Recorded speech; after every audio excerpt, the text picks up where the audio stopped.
thank you so much for meeting with me, Ms. Kelly, and for using the visual non-glossary. Could you just tell me a little bit about your experience using it?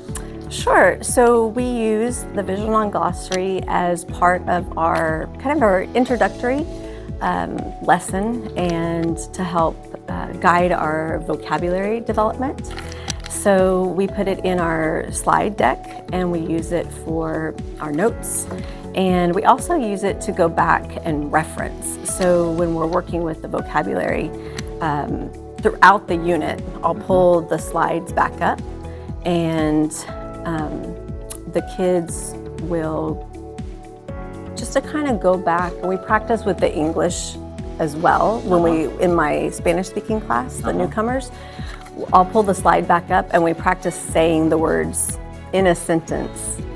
Oh, cool. With both the Spanish and the English. So we're trying to build that language development as well with the slides. So it kind of encompasses a big range of things. So here is your question. Listen. The question is, what are the two characteristics of matter?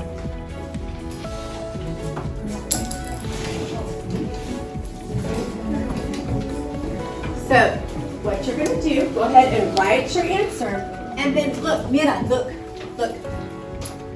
Do you see this right here? It says, show me a thumbs up when you have your answer. Okay, so let's breathe in, write your answer, and then show me a thumbs up when you have it.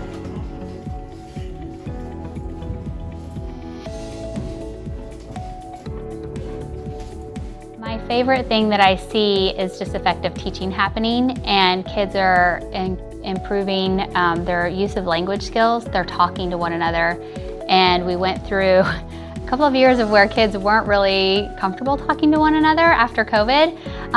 So bringing them back into a classroom where they can share experiences with one another, and they're given a prompt and a visual to make meaning and some sense making of whatever the visual includes. Really bridges that gap of like, I've got some background information in the back of my head and I'm willing to share with this person because it feels like a safe space. And it's, I think, happening better in classrooms, and this is what we preached over and over at Teacher Academy Week before the kids came in, is you've got to have those relationships built with your kids so that it feels safe for them to talk. And they're doing that really well. So they're building those relationships quicker and with greater intention. And by doing so, the kids are feeling more safe and more comfortable sharing with one another just what their thoughts are, whether they're right or wrong about the science that's in front of them. So that's been really cool to see. All right, so here's the next part. Do we have anybody brave enough to read it in English? Do you want to try it? Read it? Do you want to read it to the class? No. All right, how about we read it all together one more time? Yeah, we'll read it all together. All together. Are you speaking English or speaking Spanish? No, in English. Yes, in English. Are you ready? All right. So, let's try it again. Ready in English. The two characteristics of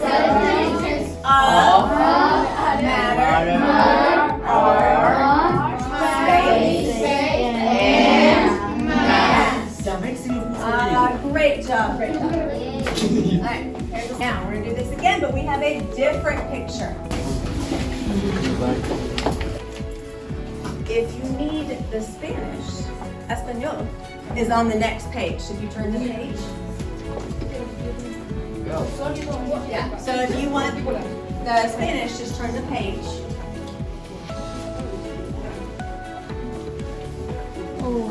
So you are writing down three things, Trace. Cosas que notas. Well, I love it. The students love it. The students love the interacting piece of the visual non-glossary. So up here, for example, when we teach academic vocabulary or just content in general, it gives the students a visual on the actual representation of the word, you know? And so history, I teach in my classes, history is just like a story.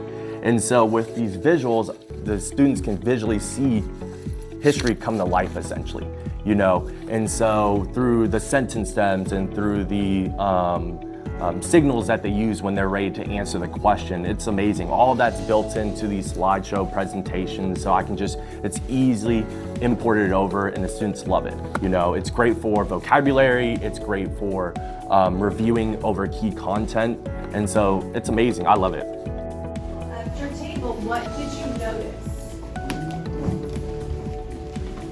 And then what I want you to do, when you're done, give me a thumbs up. All right, so we're going to review and we're going to practice writing our sentence and reading our sentence in English. So here is our question. So turn your page to match this one.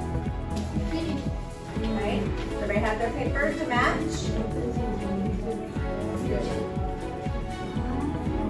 Okay, on here, here's your question. So listen, switch it. What are the 3 states of matter on Earth? What are the 3 states of matter on Earth? So when we look at the picture, this is a state of matter. So what was this one? So solid. Repeat it. Solid. Okay. Here's another state of matter. Liquid. And gas. All right. So now you're going to write on your paper. Good. Yeah. Fill in your blanks in English. Good. Would you go ahead and tell me what your thought is? What you notice the relationship with? The relationship between an atom and a molecule is that the atom is made out of the molecule. Thank you for sharing that question. Right. Yes, Gary.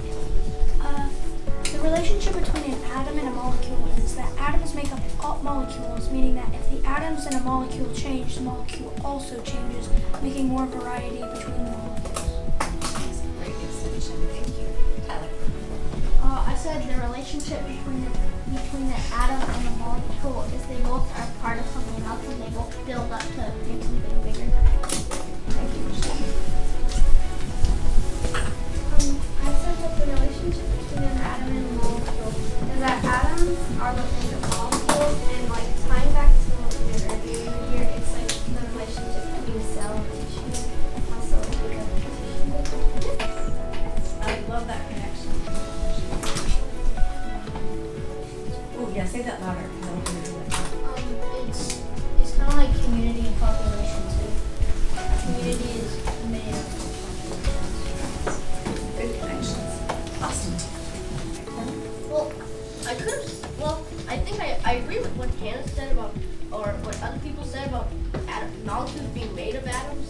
But I said that both atoms and molecules have subatomic particles, like the protons and neutrons and electrons, right? So last year we implemented it for the first time, and we started with, I just had the words up in a word wall, but I also put the word wall in the hallway too. So students, even not my students, but all students are seeing what we're learning, and I keep those up. Obviously, I can't keep all of the words up all year long, so I keep these up all year long. Okay, cool. And this year, we just started implementing the slideshows that go with it for our warm-ups and exit tickets. And we're having really good conversation bringing in that, the academic vocabulary. The sentence stems help because I don't have to come up with all the sentence stems. It gives a little bit of differentiation. And it really helps my non-English speakers because I have a whole class of non-English speakers. So they're able to be successful. Yes, sir. Well. Yes, sir. And I give them the opportunity sometimes when we start at the beginning that they are able to write in Spanish just to get their thoughts clear, and then we can speak in English. And they feel very confident afterwards whenever they're able to say a whole English sentence. It's great. Yeah, excellent. Yeah, it's good. It's good. And I use these.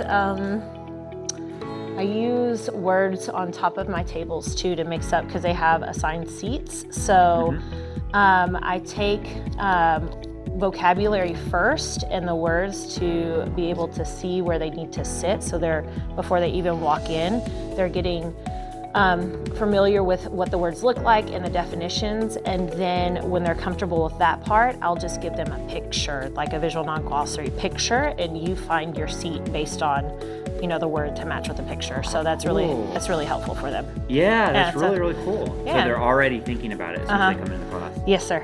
And even the kids that are not usually engaged, that's, even if I get those 5 minutes, at least they're thinking scientifically just to find their seat. So, Yeah, very yeah. nice. So in addition to noticing students speaking in complete sentences, you're also noticing students using the academic vocabulary. Oh yes, absolutely. We think like a scientist, we speak like a scientist, and we write like a scientist in here. That's what we say. And I really like on your presentations that again, I don't have to come up with a QSSSA signal. Everything's already for them, and they can check that out up there. They don't have to remember everything. So that's very helpful on that. All right, so in a solid, the energy is like this, it's just vibrating. So do this, this is just a solid. Yep. Okay. But in a liquid, the molecules, the particles have more energy. That's right, so give yourself a little bit more energy. I'm gonna give you some more heat and more energy. Ready? Give yourself more energy. Move a little faster. Oh, I know y'all like to move. Give yourself a little bit more energy. Yep, I'm giving you more energy. Here's more energy. Yep, there's some more energy. More energy. Okay. Oh my goodness. Now I'm going to give you more energy. And now you're going to be a gas. Ready? More energy. Okay, show me the energy in a solid. You're just vibrating. Okay, I'm going to give you some more energy for a liquid. There's more energy. Show me liquid. Alright. Okay. Now I'm going to give you some more energy for a gas. Are you ready? Oh, yes, you guys are so silly. Here's some more energy for being a gas. So everybody show me gas around the room. Here we go.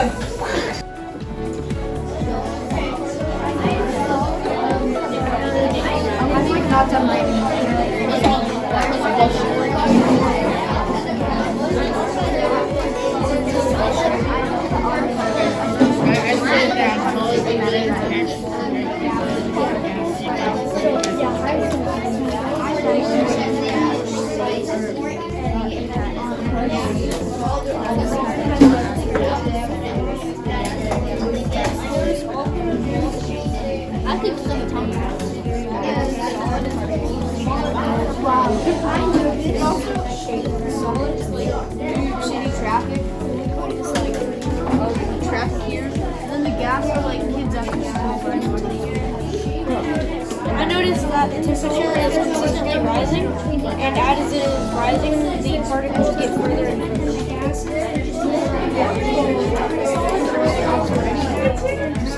because it's also because ice cubes, water, evaporation.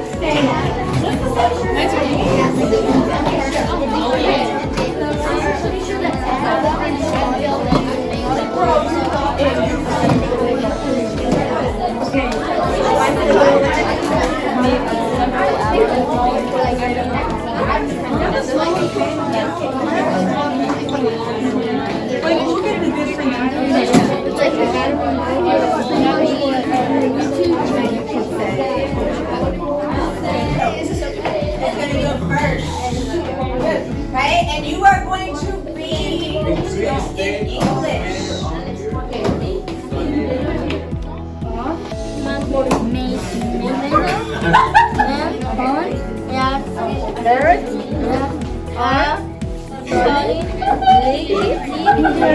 Study.